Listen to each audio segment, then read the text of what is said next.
We're living in dark times.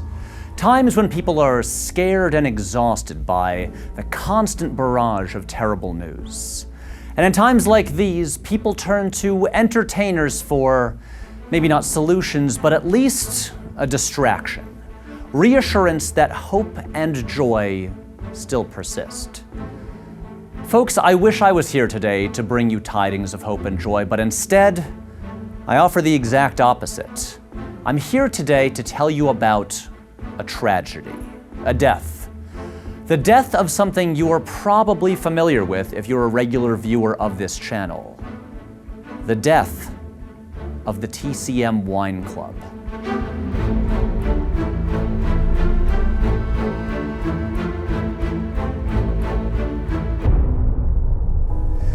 If you are new here and are also not a retired upper middle class white person, you're probably asking right now, what in pluperfect hell is the TCM Wine Club? Well, that is a great and reasonable question. To start, TCM, aka Turner Classic Movies, is a basic cable channel and cultural institution dedicated to airing a commercial-free, lovingly curated selection of classic cinema 24 hours a day, 7 days a week. It's beloved by grandparents who think modern movies are just too darn loud, but also really by anyone who just loves and cares about cinema. And 9 years ago, showing a truly incredible understanding of their core demographic, TCM launched a wine club. Uncork the fun of movies and wine with the all-new TCM Wine Club. The TCM Wine Club is a subscription service through which every few months, members receive a big box in the mail containing 12, count them 12, bottles of wine, like an alcohol-carrying Santa Claus that comes multiple times per year. Obviously, this already sounds amazing. Wine is great, I love this stuff. It comes right to my doorstep, incredible. But here's the real hook. Every bottle comes paired with a different classic film. And some wines are special themed bottles, like the Mickey Rooney Chardonnay, which, of course, is paired with National Velvet. That sounds like a joke, but it's not. You get a little booklet with each case, containing tasting notes on each wine, explaining some information about the wine and why it is paired with that specific film. So you're not just popping open a bottle of wine, you're popping open a bottle of wine while sitting down and watching a great old movie. But our story really begins 5 years ago. During the summer of 2020, when we were all in lockdown and I had nothing better to do, I joined the TCM Wine Club and dedicated an entire video to it. Now, it was far from the biggest video on the channel, but it became a fan favorite, a cult hit. More than once, I swear to God, I have been approached by a stranger in public who told me, my favorite video is the TCM Wine Club one. And so even after the video was done, I kept my subscription, because I unironically loved it. I mean, yes, I think wine is delicious, and like a Looney Tune, my eyes turn into little glasses of Cabernet whenever a new case of 12 bottles of wine would show up at my front door, but more importantly, in this age of too many streaming services, where we're hit with choice paralysis whenever we sit down to watch something, it's great having this small, curated collection handed to you, with a sweet little beverage to go with it. My personal rule was that I would only allow myself to drink the wine while watching the paired movie. That way, it was a whole experience, 12 different wine and movie nights in one box. And plus, that would stop me from simply descending into a bacchanalian frenzy and consuming all 12 bottles at once. And thanks to the TCM Wine Club, I saw so many great movies for the first time, like From Here to Eternity, Magnificent Obsession, Hooper, The Endless Summer, The Red Shoes, Detour, Crossing Delancey, A Place in the Sun, and dozens more. Over the years, we received so many messages from viewers saying that they had joined the TCM Wine Club because they saw the video on this channel. Not to give myself too much credit, but I had sort of become an ambassador for this thing. Even though we never had any actual official deal, they never sponsored a video or anything like that, I was simply a fan and a loyal member who happened to have a YouTube channel. humbly sharing to his viewers the subtle joys of sinking into a wine-soaked fuzz while staring at the likes of Clark Gable and Claudette Colbert. But sadly, all that has changed. I noticed the first changes in November of 2023. I received a shipment, and when I opened the box of wine, I noticed that it didn't include the tasting notes, as in the little slips of paper that tell you about the paired film for each wine. No big deal, mistakes happen, so I just emailed TCM Wine Club customer service about it. In the past, anytime I had contacted customer service, I would receive a prompt and helpful reply. But this time, no reply. Then a few months later, the next shipment came, and once again, no tasting notes. So I sent another email, and once again, no reply. So I finally did what all millennials fear the most.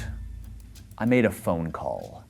I talked to a customer service agent and said, hey, I would just like the tasting notes to be shipped separately if that's okay, since this is now 2 shipments in a row where, you guys have forgotten to include them. And the agent told me that apparently they were no longer including those in the shipments. I now had to go to a website to get those. A sinking feeling of dread was beginning to permeate the very fabric of my being. So I grabbed my computer and pulled up the website and saw that yes, if I looked up each wine individually, I could get the same info and find out the movie pairing. It was a bit more work and not as elegant as having a nice little booklet, with a page on each wine that I could put in this binder that they sent to me, but not a deal breaker. And then we jump ahead to last August. I received a new wine shipment, and like I always do, I opened it up to see what wines were inside, and I grabbed my computer to go to the site and find out what movies we had paired with each bottle. But this time, out of a box of 12 bottles of wine, only 2 had paired movies. The rest were just regular bottles of wine. 10 bottles with nary a screwball comedy, silent era film, or technicolor melodrama to go with them. I'm not going to say this was the worst thing to happen in 2024, but it's definitely in the top 10. If I simply want wine, it is faster and cheaper to just walk a couple blocks to a store and buy it. I'm a member of the TCM Wine Club for the experience of wine and movies. This is the core idea of the service. Literally, on the front page of their website, they promise hand-picked movie pairings for every wine. I don't think this is a huge ask.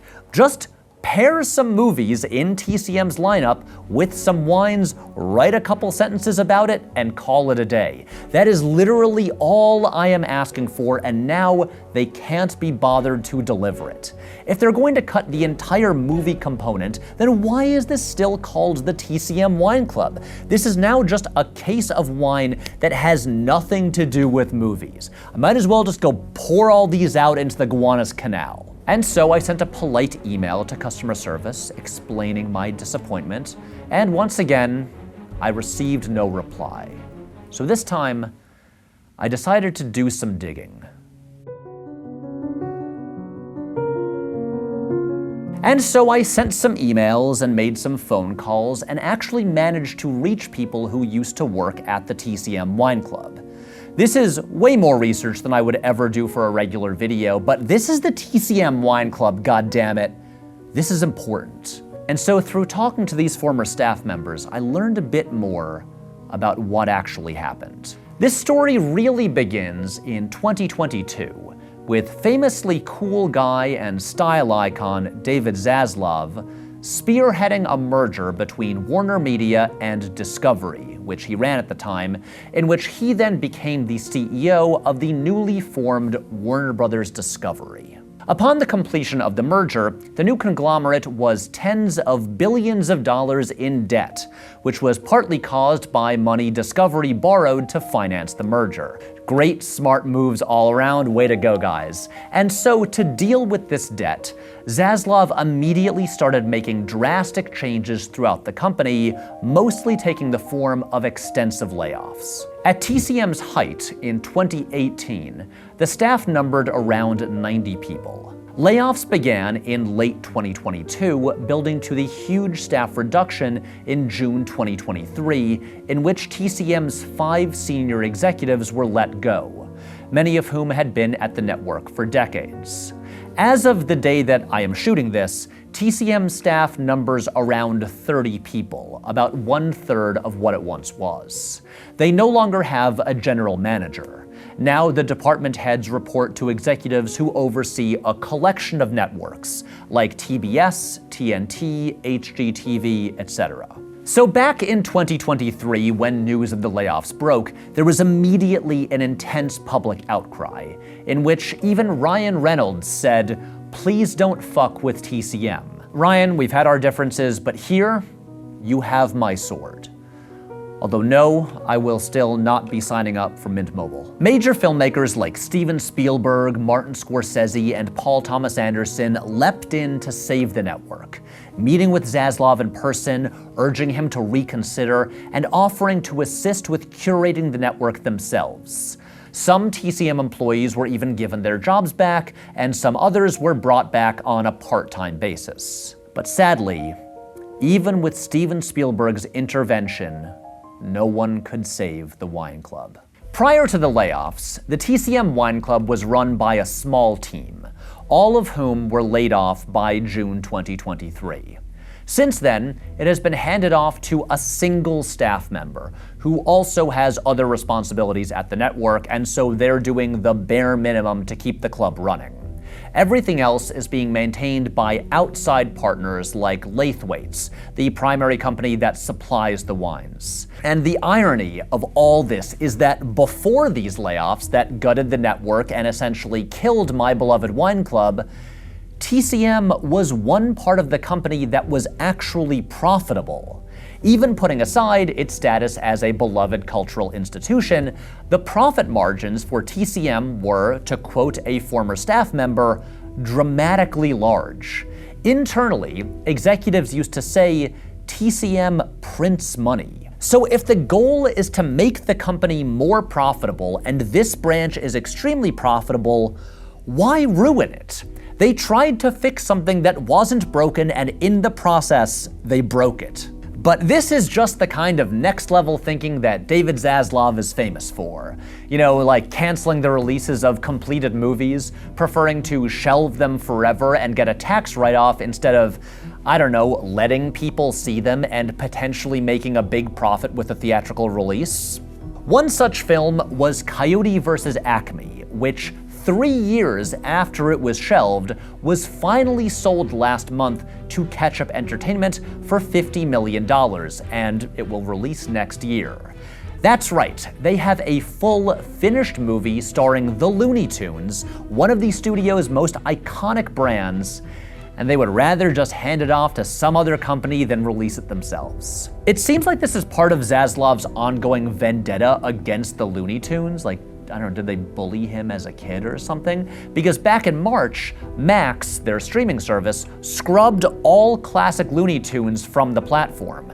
A baffling move from a studio that used to literally have Bugs Bunny in their logo, who used to have the Looney Tunes as the mascots of its official studio store.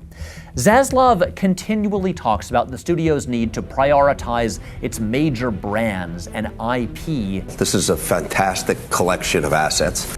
Which I guess means everything except for Looney Tunes. Like, I know this doesn't really have anything to do with the wine club, I'm just still mad about it, and in the immortal words of Bugs Bunny, Of course you realize this means war. While the motion picture division of Warner Brothers currently seems to be in good hands with Mike DeLuca and Pamela Abdy, who greenlit movies like Sinners and the upcoming One Battle After Another, their boss is continually making decisions that reveal him to genuinely be an enemy of art. And in addition to that, an enemy of wine, because let's not forget the real tragedy here is what has happened to the TCM Wine Club. It still exists, its social media accounts are still active, and I'm willing to bet that most of its members are really just in it for the wine and haven't noticed any change in the service, since I have seen zero mention of any of this stuff anywhere online. But it is no longer the TCM Wine Club. that I fell in love with.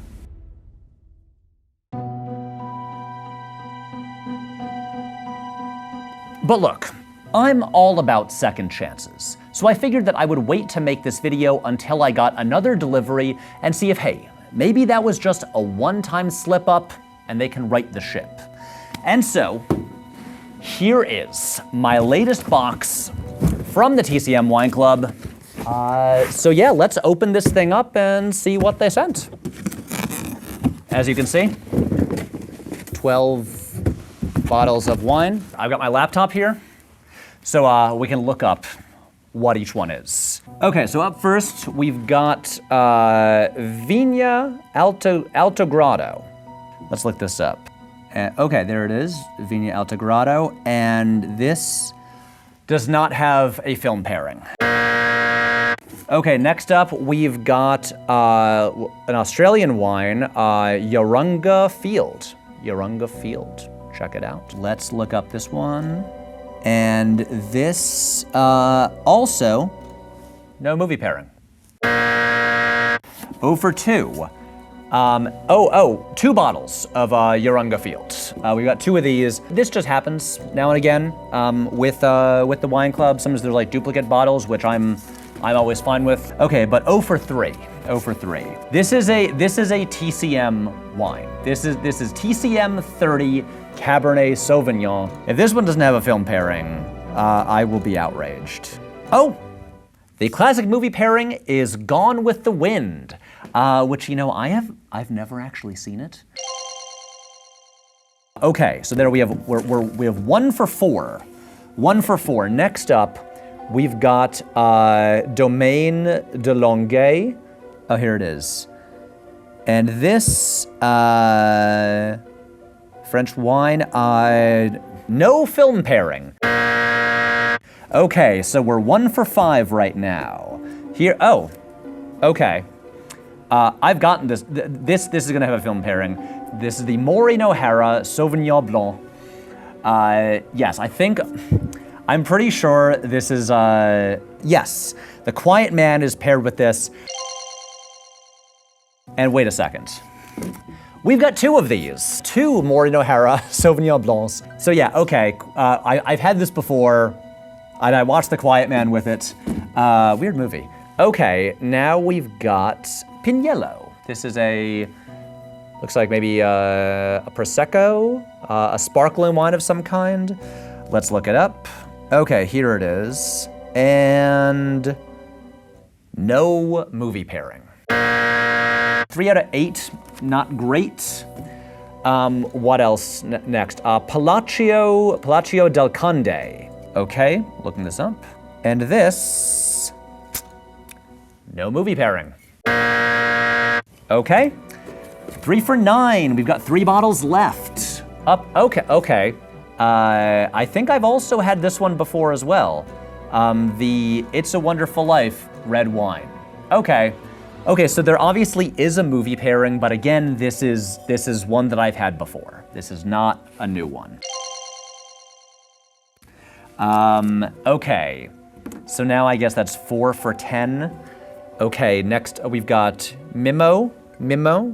Okay, this one, once again, you'll be shocked to hear it. No movie pairing. And now finally, Il Sorriso, Sicilian wine. I mean, very nice label there. You see this? Let's see what we can find about that. Okay, and for our final wine, no movie pairing. Wow. So summary of what just happened. Out of 12 bottles of wine, we have 1 with a movie pairing that I have not had before, and then 3 that are leftovers from previous cases. What this is telling me is that there really is basically nobody curating these anymore, that they have some leftover themed bottles of wine from like the past couple of years that they're tossing into these cases, and the rest is all just other wine that has absolutely nothing to do with TCM or movies in general, and they're not bothering to pair any of them with movies. This is not surprising but it's still disappointing. So if you're still here, there's a good chance you're thinking, what the hell did I just watch? Did this guy really put on a suit to make a weirdly somber video about boxes of wine? To answer your question, yes, this guy did. And also, you just watched a weirdly somber video about boxes of wine. Shut up, maybe you're the weird one. You ever think about that? But as for why I made this video, honestly, I felt a degree of responsibility after this channel so enthusiastically promoted the TCM Wine Club for all these years. And I looked, and I could not find anyone online talking about this. Not a single post on Twitter or Blue Sky or Reddit about any change in the service. And someone needed to uncover the truth, and I guess I was the only one willing to risk their neck to do so. The most likely scenario is that the core subscriber base for the wine club, retired upper middle class white people, probably just didn't actually realize that anything had changed. Probably just too soused to the gills on cold white wine to notice. But really, I don't think anyone is as serious about watching all the movies the way I am. They just like getting wine in the mail and enjoy that this is themed after that network they like that shows old movies. And, fair. And look, a decline in the quality of service of a wine club is a relatively minor offense compared to, refusing to release a finished movie that hundreds of people spent years working on. But these are all connected. These are both symptoms of a larger disease that is spreading through the movies. The fear and uncertainty present in an industry in flux, the rise of streaming and content speak, changes in audience viewing habits, these things have made everyone forget what once excited us about this foundational art form. And little by little, this lack has lowered the standards of the things that matter in the movies.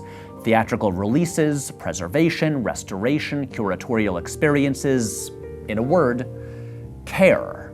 The care is gone. And the TCM Wine Club is just one small, humble bit of this care that's withering away. And so right now, I am going to go to the TCM Wine Club website and do what I hoped I would never have to do.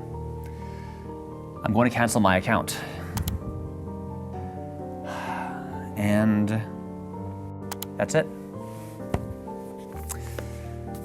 So now, because, I don't need to save most of these because there's no paired movie for them, let's open this bottle of Vigna Altagrado. So let's pour one out for the TCM Wine Club. You were a wonderful, beautiful thing, and I'll always miss you. So now, let's throw this back like it's some $2 truck from my local bodega.